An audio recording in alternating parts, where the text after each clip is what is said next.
이건 정말 믿기 힘든 충격적인 발견입니다. 태국 국경 지역의 작은 산속 마을에서 우연히 발견된 유전자 코드 하나가 전 세계 역사학계를 뒤흔들고 있습니다. 1000년 넘게 숨겨져 있던 고구려의 후예들, 그들은 왜 중국 정부에 의해 철저히 감춰져 왔던 걸까요?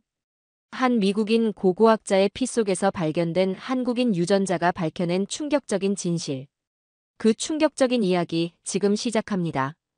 차가운 금속 냄새가 감도는 연구실 형광등 불빛 아래 하얀 봉투 하나가 제 운명을 완전히 바꿔놓을 줄은 몰랐습니다.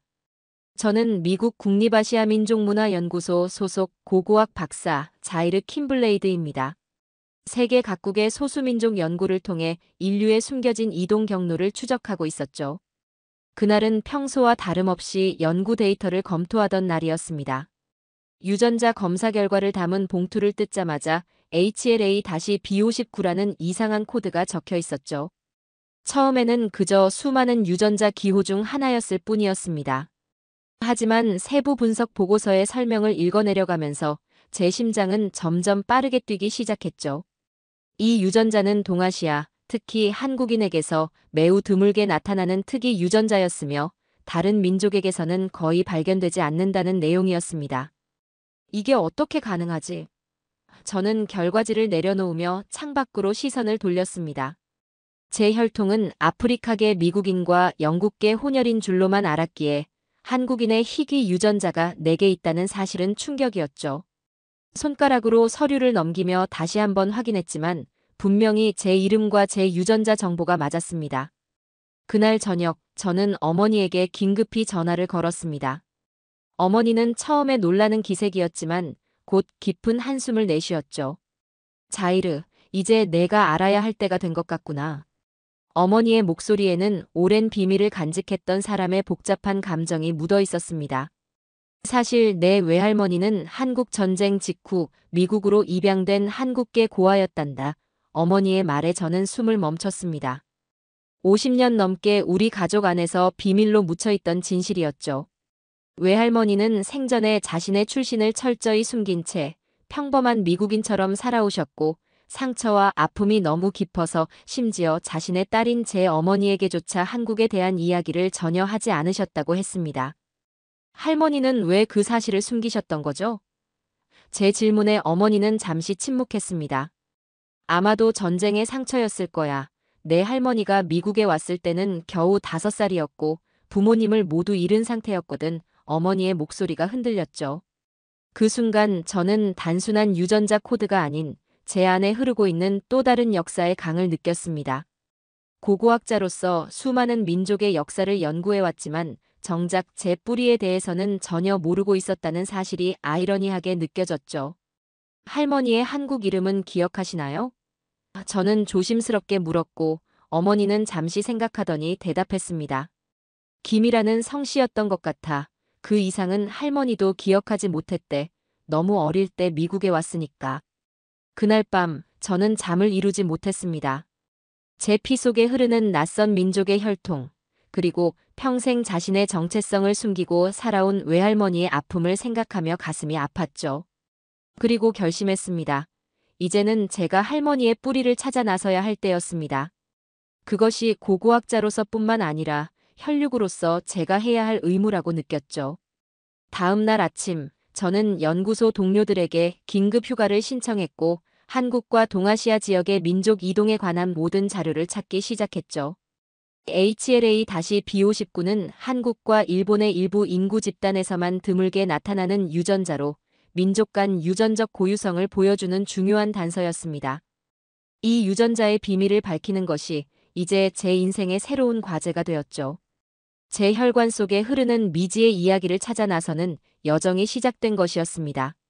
서재의 높은 책장 사이, 역사의 먼지가 내려앉은 도서관에서 저는 끊임없이 문서를 뒤적이고 있었습니다. 일주일 동안 거의 잠도 제대로 자지 못한 채 한국과 동아시아의 역사 속으로 깊이 빠져들었죠. 제 몸속에 흐르는 유전자의 비밀을 찾아 헤매는 동안 머릿속은 온통 외할머니의 잃어버린 이야기로 가득 찼습니다. 그러던 어느 날 오래된 한국 역사서 삼국사기의 영문 번역본을 읽던 중 심장이 멎는 듯한 문장을 발견했습니다. 고구려가 멸망한 후 당나라는 20만 명의 유민을 농으로 강제 이주시켰다. 순간 손끝이 떨렸죠. 농우라는 지명이 생소했기에 바로 지도를 찾아보았습니다.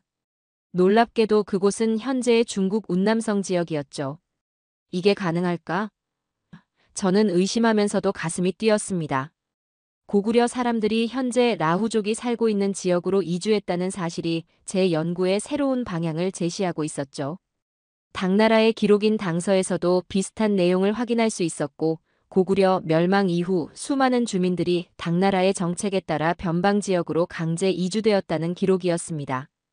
저는 곧바로 라후족에 대한 모든 자료를 수집하기 시작했습니다.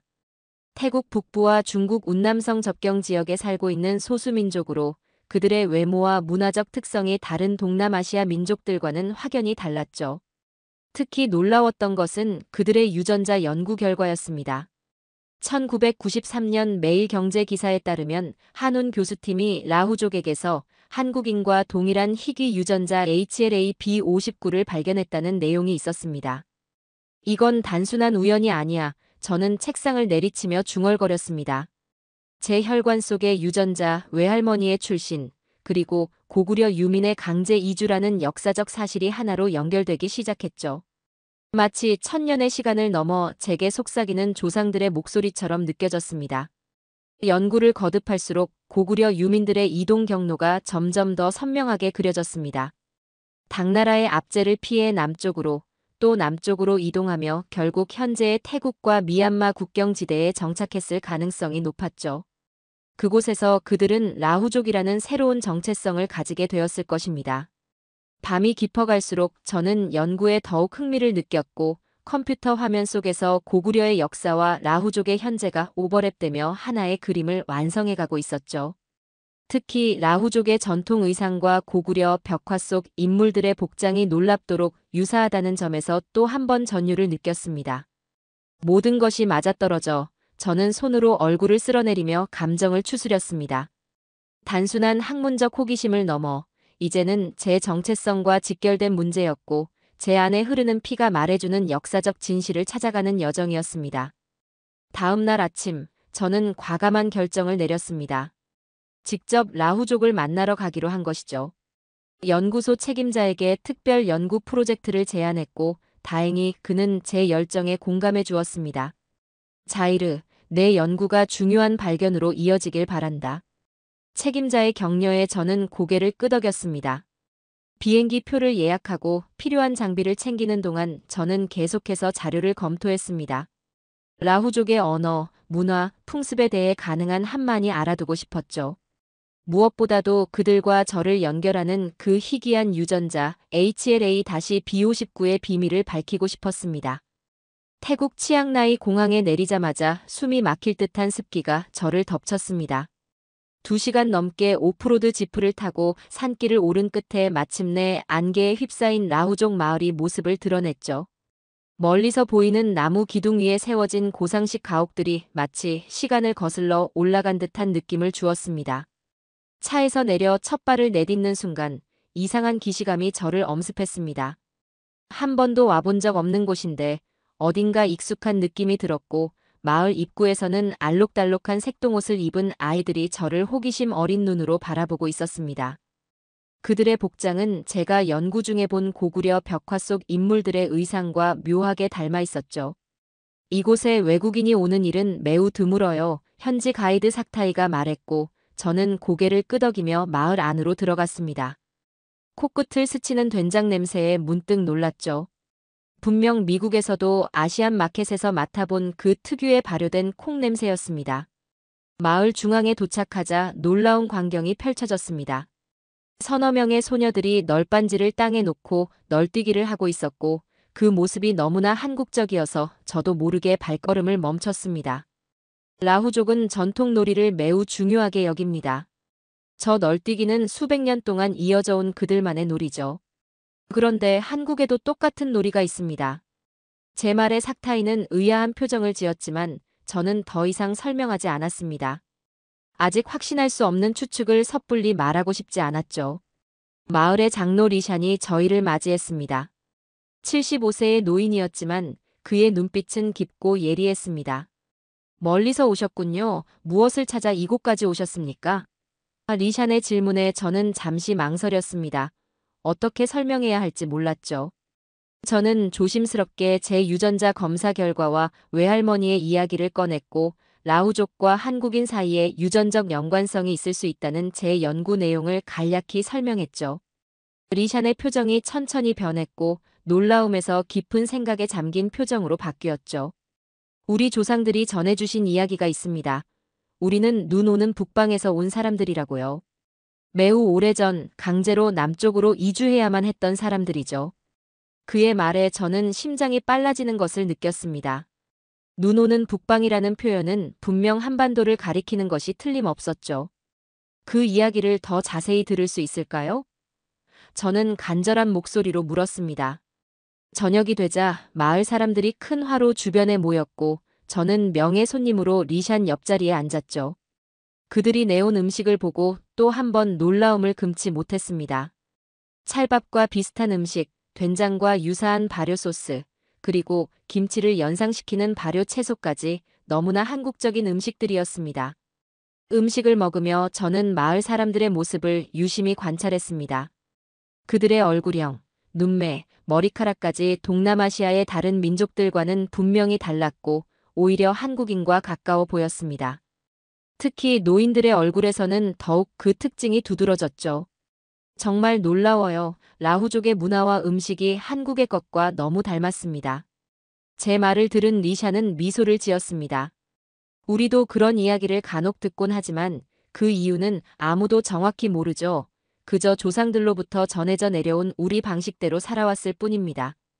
저녁 식사가 끝나고 마을 사람들이 전통 춤을 추기 시작했습니다. 그들의 동작과 리듬이 한국의 민속춤과 묘하게 닮아 있었고 저는 그 모습을 바라보며 알 수 없는 감정에 사로잡혔죠. 마치 천년의 시간을 뛰어넘어 잃어버린 형제를 찾은 듯한 느낌이었습니다. 마을에서의 첫날 밤, 저는 리샨이 마련해준 작은 객실에서 잠을 청했습니다. 하지만 너무나 많은 발견으로 인해 쉽게 잠들 수 없었고 노트북에 오늘 본 모든 것을 하나하나 기록했습니다. 색동옷, 널뛰기, 된장, 찰밥까지 이 모든 것이 우연의 일치라고 하기에는 너무나 많은 공통점이었죠. 다음 날 아침, 리샤는 저를 마을의 가장 나이 많은 어르신들이 모이는 집회 장소로 안내했습니다. 이분들은 우리 마을의 기억 그 자체이십니다. 리샨이 말했습니다. 조상으로부터 전해 내려오는 이야기와 언어를 가장 잘 보존하고 계신 분들이죠. 노인들은 저를 반갑게 맞아주었고 차분한 미소로 자리를 권했습니다. 그들이 서로 대화를 나누기 시작했을 때 저는 귀를 의심했습니다. 그들의 말에서 분명히 한국어와 비슷한 단어들이 들렸기 때문이죠. 리샨, 그분들이 하시는 말씀을 통역해 주실 수 있을까요? 제가 물었고 리샨은 고개를 끄덕이며 설명했습니다. 지금 아주 오래된 노래에 대해 이야기하고 있어요. 조상들이 불렀다는 노래죠. 한 노인이 천천히 노래를 부르기 시작했고 그 가락이 묘하게 한국 민요와 닮아 있었죠. 하지만 더 놀라운 것은 가사였습니다. 날의 강음로 카이오, 노인의 입에서 나온 이 문장은 제 귀에 나는 강으로 가요처럼 들렸습니다. 리샨, 잠시만요. 저는 흥분을 감추지 못하고 자리에서 일어났습니다. 그분이 방금 하신 말씀이 무슨 뜻인가요? 리샨이 노인과 잠시 대화를 나눈 후 저에게 설명해 주었습니다. 나는 강으로 간다라는 뜻으로 말했다고 하네요. 제 심장이 빠르게 뛰기 시작했습니다. 이건 단순한 우연이 아니었죠. 저는 노트북을 꺼내 UC 버클리의 마티소프 교수가 연구한 라후어와 한국어의 비교 언어학 논문을 열었습니다. 그 논문에 따르면 라후어는 한국어와 마찬가지로 주어 목적어 동사 어순을 가지고 있었고 이는 세계 언어학적으로 매우 특이한 공통점이었죠. 리샨, 제가 몇 가지 말씀을 여쭤봐도 될까요? 저는 공손하게 물었습니다. 리샨의 허락을 받고 저는 노인들에게 간단한 질문을 시작했습니다. 여러분의 언어로 나는 집에 갑니다는 어떻게 말씀하시나요? 노인 중 한 분이 천천히 대답했습니다. 날의 짐으로 까이요. 저는 소름이 돋았습니다. 한국어의 나는 집으로 갑니다와 구조가 거의 동일했기 때문이죠. 이어서 밥을 먹습니다. 물을 마십니다. 같은 간단한 문장들을 물어보았고 모두 한국어와 놀랍도록 유사한 구조를 가지고 있었습니다. 이건 정말 놀라운 발견이에요. 저는 리샨에게 말했습니다. 라후어와 한국어는 문장 구조가 거의 완벽하게 일치해요. 이런 일은 언어학적으로 엄청난 의미가 있죠. 리샨은 의아한 표정을 지었지만 저의 흥분을 이해해 주었습니다. 그날 오후 저는 마을의 여러 사람들과 대화를 나누며 라후어를 더 깊이 연구했습니다. 특히 노인들이 사용하는 고어일수록 한국어와의 유사성이 더 강하게 나타났죠. 현대의 라후어는 중국어, 태국어 등 주변 언어의 영향을 많이 받았지만 그 기본 구조와 고어는 분명히 한국어와 연결되어 있었습니다. 역사적 자료, 언어적 증거, 문화적 유사성까지 모든 것이 라후족이 고구려 유민의 후손일 가능성을 가리키고 있었죠. 그 중에서도 언어의 유사성은 가장 강력한 증거였습니다. 언어는 민족의 정체성을 가장 오래 보존하는 문화적 요소이기 때문입니다. 그날 밤 저는 제 외할머니의 사진을 바라보며 깊은 생각에 잠겼습니다. 1000년도 넘는 시간 동안 고구려 사람들은 자신들의 언어와 문화를 간직한 채 남쪽으로 이동했고 그들의 일부가 오늘날 라후족으로 남아있는 것이었죠. 그리고 그들의 피는 제 안에서도 흐르고 있었습니다. 라후족 마을에서의 놀라운 발견에 흥분한 저는 곧바로 중국 윈난성으로 향했습니다. 윈난성에는 더 많은 라후족이 살고 있었고 그들의 역사를 더 깊이 조사할 필요가 있었죠. 중국 당국의 연구 허가를 신청하고 윈난 대학의 협조를 받아 현지 조사를 계획했습니다. 베이징 공항에 도착한 첫날부터 이상한 기운이 느껴졌습니다. 입국 심사대에서 유난히 오래 붙들려 있었고 제 여권과 연구 목적을 반복해서 확인했죠. 윈난성 쿤밍에 도착하자마자 현지 가이드 리우와 만났습니다. 킴블레이드 박사님, 라후족 연구는 매우 복잡한 주제입니다. 리우가 조심스럽게 말했습니다. 중국 정부는 라후족을 공식적으로 티베트계로 분류하고 있죠. 이 분류에 대해 의문을 제기하는 연구는 민감할 수 있습니다. 그의 경고에도 불구하고 저는 연구를 계속 진행하기로 결심했습니다. 첫 번째 회의는 윈난 대학 역사학과와 함께였고 교수들은 표면적으로는 친절했지만 제가 라후족과 고구려의 연관성에 대해 언급하자 갑자기 분위기가 냉랭해졌죠. 그건 매우 비과학적인 가설입니다. 장 교수가 딱딱하게 말했습니다. 라후족은 티베트 버마어족의 일원이며 한반도와는 아무런 관련이 없습니다. 그날 오후 호텔로 돌아오니 제 노트북이 미세하게 위치가 바뀌어 있었고 누군가 제 방을 샅샅이 뒤진 흔적이 역력했죠. 더 놀라운 일은 다음 날 아침에 벌어졌습니다. 윈난 대학에서 온 공문이 저에게 도착했죠. 연구 협조 취소 통보라는 제목의 문서였습니다. 이게 무슨 일입니까? 저는 리우에게 물었고 그는 난처한 표정으로 말했습니다. 상부에서 내려온 지시라고 하는데 이유는 명확히 밝히지 않았지만 당신의 연구 주제가 너무 민감하다는 것이 진짜 이유겠죠. 점점 상황이 이상해졌고 제가 방문하려던 라후족 마을들도 갑자기 출입 제한 구역으로 지정되었죠. 저는 미국 대사관에 상황을 알리고 조언을 구했고 대사관 직원은 중국의 소수민족 정책에 대해 설명해 주었습니다. 중국은 56개 민족으로 구성된 다민족 국가라는 이미지를 유지하면서도 실제로는 모든 민족을 한족 중심의 중화민족으로 통합하려는 정책을 펴고 있습니다. 그때 비로소 상황이 명확해졌습니다. 중국 정부가 라후족을 티베트계로 규정하는 이유는 그들의 영토 내에서 발생한 민족으로 간주하기 위함이었습니다. 만약 라후족이 고구려 유민의 후손으로 알려진다면 중국의 공식 역사관과 민족 정책에 큰 균열이 생길 수 있었죠. 저는 비밀리에 라후족 청년 노회와 연락을 취했고 그는 중국의 소수민족 정책으로 인해 라후족이 겪고 있는 문화적 동화와 정체성 상실에 대해 이야기해 주었습니다. 우리는 공식적으로 티베트계로 분류되어 있지만 우리 노인들은 항상 우리가 북쪽에서 왔다고 말합니다. 하지만 점점 그런 이야기를 하는 사람들이 줄어들고 있어요. 그의 말에서 저는 깊은 슬픔을 느꼈습니다. 1000년 넘게 이어온 정체성이 현대 국가의 정치적 이해관계 속에서 사라져가고 있었죠. 단순한 학문적 호기심으로 시작한 제 연구가 이제는 잊혀져가는 민족의 역사를 되살리는 사명으로 변해가고 있었습니다. 결국 저는 중국을 떠나기로 결정했고 저는 다시 태국 국경 근처의 라후족 마을로 돌아왔습니다. 이번에는 사라져가는 그들의 문화를 기록하겠다는 사명감을 가지고 왔죠. 마을에 도착하자 리샨이 반갑게 저를 맞이했고 그의 주름진 얼굴에서 안도감이 느껴졌습니다. 안전하게 돌아오셨군요. 중국에서 위험한 일을 겪었다고 들었습니다. 리샨의 말에 저는 고개를 끄덕였습니다. 중국 정부가 우리의 진짜 역사를 숨기려 한다는 것은 놀라운 일이 아닙니다. 오래전부터 그래왔으니까요. 리샤는 저를 마을의 청년 노예에게 소개해 주었습니다. 25세의 젊은 청년이었지만 그의 눈에는 이미 깊은 고민의 흔적이 서려 있었죠. 저녁에 노예와 함께 마을 외곽의 조용한 언덕에 앉았습니다. 마을의 불빛이 멀리서 반짝이는 가운데 그는 자신의 이야기를 시작했습니다. 저는 쿤밍 대학에서 경제학을 공부했어요.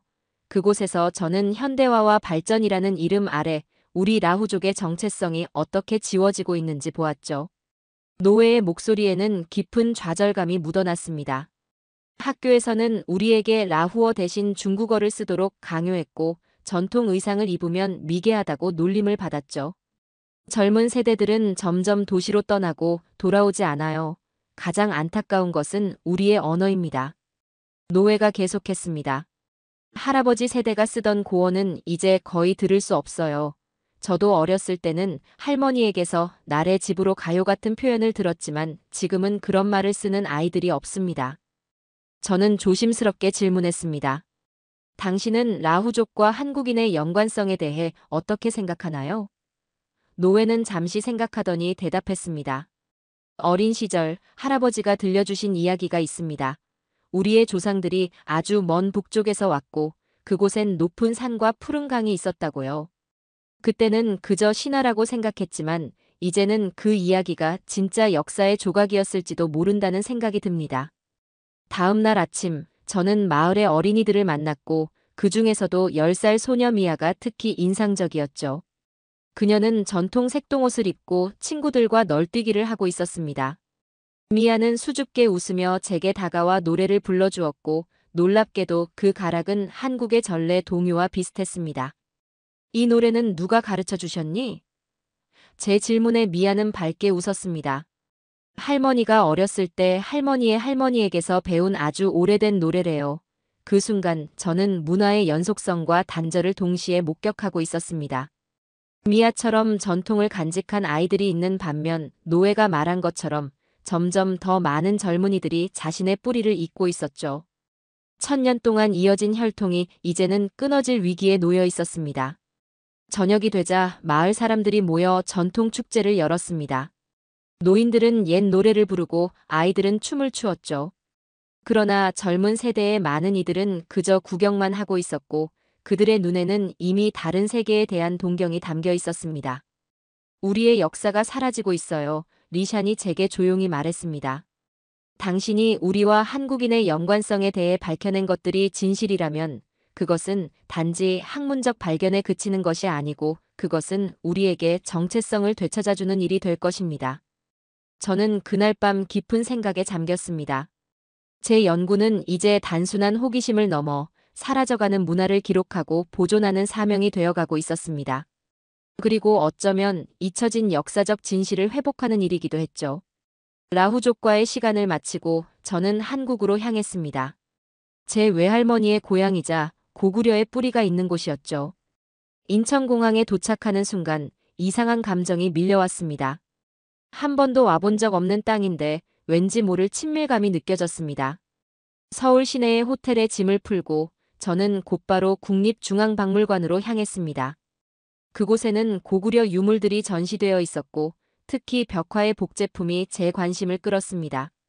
안내판에 따르면 고구려는 한반도 북부와 만주 지역에 존재했던 강대국이었고 7세기 중반 당나라에 의해 멸망했다고 했죠. 킴블레이드 박사님이십니까? 갑자기 누군가 제 이름을 불렀습니다. 뒤돌아보니 중년의 한국인 학자가 서 있었습니다. 저는 김성준 교수입니다. 박사님의 라후족 연구에 대해 들었습니다. 김 교수는 악수를 청하며 반갑게 웃었습니다. 제가 보여드릴 것이 있습니다. 김 교수는 저를 특별 전시실로 안내했습니다. 그곳에는 북한과 중국에 위치한 고구려 고분 벽화의 대형 사진들이 전시되어 있었죠. 그가 가리킨 벽화에는 의식을 치르는 장면이 있었고 사람들이 입고 있는 복장이 라후족의 전통 의상과 놀랍도록 유사했습니다. 그리고 이것도요. 김 교수는 다른 벽화를 보여주었고 돼지머리를 제단에 올려놓고 제사를 지내는 모습이었죠. 라후족도 똑같은 방식으로 조상에게 제사를 지냅니다. 제가 놀라움에 찬 목소리로 말했습니다. 제가 라후족 마을에서 찍은 사진들을 김 교수에게 보여주자 그는 더욱 흥분했습니다. 믿을 수 없군요. 이건 단순한 우연이 아니에요. 의복의 문양, 색상 배열, 심지어 장식 방식까지 너무나 유사합니다. 다음 날 김 교수의 안내로 고궁을 방문했습니다. 경복궁의 웅장한 건축물들 사이를 걸으며 그는 한국의 역사에 대해 이야기해 주었습니다. 고구려의 후예들은 발해를 세웠고 이후 고려와 조선으로 이어졌습니다. 그러나 당나라에 끌려간 사람들의 이야기는 역사에서 사라졌죠. 국립민속박물관에서는 더 놀라운 발견이 기다리고 있었습니다. 전통 민속놀이 전시 중에서 널뛰기가 있었는데 그 모습이 라후족 아이들이 하던 놀이와 정확히 일치했습니다. 라후족의 아이들도 똑같이 놀아요. 제가 말했습니다. 김 교수의 눈이 반짝였습니다. 이런 놀이 문화는 쉽게 전파되지 않습니다. 같은 뿌리에서 온 것임이 분명합니다. 저녁에는 김 교수의 초대로 전통 한식을 경험했습니다. 된장찌개, 김치, 찰밥이 있는 한 상을 받았을 때 저는 라후족 마을에서 먹었던 음식들을 떠올렸습니다. 맛과 향이 너무 비슷하네요. 제가 감탄했습니다. 음식 문화야말로 가장 오래 보존되는 문화적 요소 중 하나죠. 한국에서의 마지막 날, 저는 유전학 연구소를 방문했습니다. 한국인의 HLA-B59 유전자와 제 외할머니에게서 물려받은 유전자를 비교하는 추가 검사를 진행했고 결과는 놀라웠습니다. 제 유전자는 한국 북부 지역 사람들의 것과 매우 높은 일치도를 보였죠. 서울의 한 카페에 앉아 저는 지금까지의 모든 연구 자료를 정리했습니다. 고구려 벽화의 사진들, 라후족 마을에서의 영상, 언어 분석 자료, 유전자 검사 결과까지 모든 증거가 하나의 사실을 가리키고 있었습니다. 라후족은 1000년 전 중국 땅으로 끌려간 고구려 유민의 후손이었던 것입니다. 미국으로 돌아온 저는 연구 결과를 정리하느라 밤낮을 잊었습니다. 국립아시아민족문화연구소의 회의실에는 제가 모은 자료들이 벽에 가득 붙어 있었죠. 라후족의 사진들, 고구려 벽화의 복제본, 언어 비교 분석표, 유전자 검사 결과 차트까지 이 모든 증거를 하나로 엮어야 했습니다. 자이르, 국제학술 대회 준비는 됐나? 연구소장 핸더슨 교수가 물었고 저는 고개를 끄덕였죠. 거의 끝났습니다. 제 평생 가장 중요한 발표가 될 것 같습니다. 핸더슨 교수는 미소 지으며 제 어깨를 두드렸죠. 국제학술 대회 당일 전 세계에서 모인 학자들로 강당이 가득 찼습니다. 한국, 중국, 일본, 유럽 등 다양한 국가의 역사학자들이 제 발표를 듣기 위해 모였죠. 오늘 저는 잊혀진 형제, 라후족과 고구려의 연결고리라는 주제로 발표하겠습니다. 저는 깊은 숨을 들이마신 후 시작했습니다. 의복의 유사성, 재래 방식, 놀이문화, 음식 문화까지 저는 하나씩 증거를 제시했죠. 청중들 사이에서 놀라움의 탄성이 흘러나왔고 특히 언어적 증거를 제시했을 때는 더 큰 반응이 있었습니다. 라후어의 기본 문장 구조는 한국어와 놀랍도록 유사합니다. 두 언어 모두 주어, 목적어, 동사 순서를 따르며 이는 세계적으로 희귀한 구조입니다. 가장 결정적인 증거로 유전자 분석 결과를 보여주었습니다. 라후족에게서 발견된 HLA-B59 유전자는 한국인, 특히 북부 지역 출신 한국인들에게서 높은 빈도로 발견됩니다. 이는 생물학적 연관성을 가리키는 강력한 증거입니다. 마지막으로 역사적 문헌을 인용했죠. 삼국사기와 당서의 기록에 따르면 고구려가 멸망한 후 당나라는 약 20만 명의 고구려 유민을 농우, 즉 현재의 운남성 지역으로 강제 이주시켰습니다. 이들 중 일부가 남쪽으로 더 이동하여 현재의 라후족이 되었다는 것이 제 연구의 결론입니다. 발표가 끝나자 강당은 잠시 침묵에 잠겼다가 곧 열렬한 박수가 터져 나왔습니다.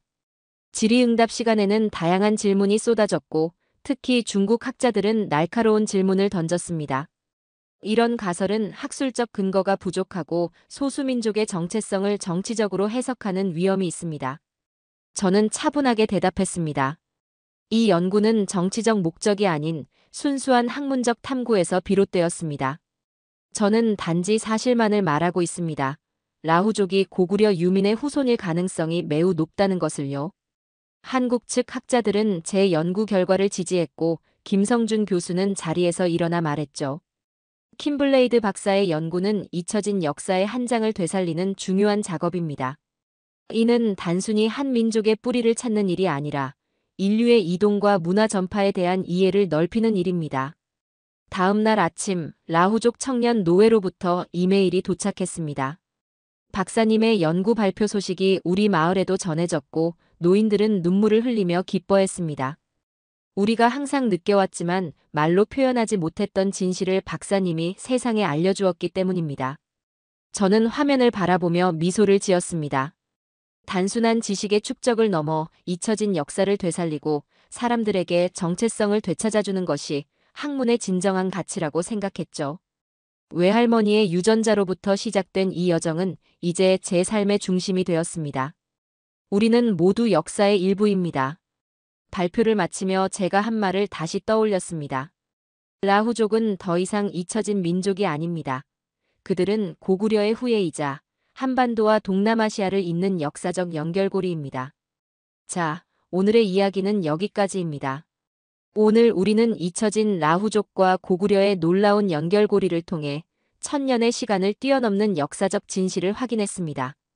하나의 유전자 검사로 시작된 여정은 중국 정부가 감추려 했던 소수민족의 정체성을 밝혀내고 한반도와 동남아시아를 잇는 잃어버린 혈연의 고리를 되찾는 놀라운 발견으로 이어졌습니다. 역사는 때로 잊히고 왜곡되지만 진실은 결코 사라지지 않는다는 것을 다시 한번 마음 깊이 새기게 됩니다. 앞으로도 세월에 묻힌 한국의 숨겨진 역사와 그 속에 깃든 자부심을 함께 되찾아가는 여정을 이어가겠습니다. 오늘도 끝까지 함께 해주셔서 감사합니다. 재미있게 보셨다면 구독과 좋아요로 응원해주세요. 다음에도 따뜻한 이야기로 찾아뵙겠습니다. 감사합니다.